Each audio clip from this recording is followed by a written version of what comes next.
Le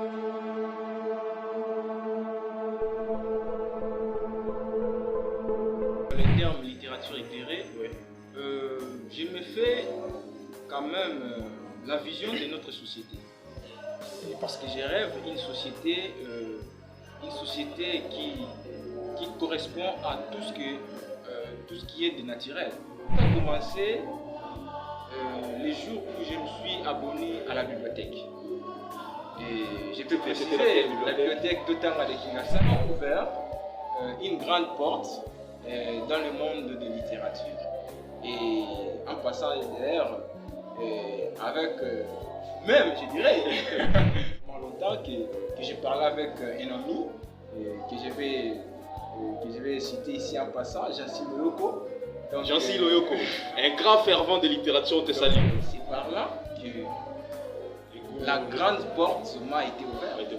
Donc, avec de grands hommes que j'ai rencontrés, Paulo Coelho, Chinois Chebe. Comment vous faites pour lire sans se fatiguer? La littérature, pour moi, aujourd'hui, je peux dire, ça fait partie de ma vie. Okay. Ça fait partie intégrante de ma vie. En tout cas, sans elle, je ne pense pas que l'existence est possible. Et avec moi ici, le livre de Paulo Coelho, L'Alchimiste. Les titres, c'est voilà. L'Alchimiste. J'aime bien la première partie. Il se nommait Santiago. Les jours déclinaient lorsqu'il arriva avec son troupeau devant une vieille église abandonnée.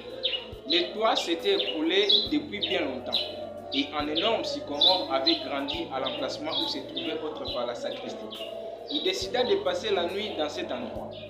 Il fit entrer toutes ses brebis par la porte en ruine et déposa quelques planches de façon à les empêcher de ne pas s'échapper au cours de la nuit. Il n'y avait pas de loup dans ces régions, mais une fois, une bête s'était enfuie et il avait dit perdre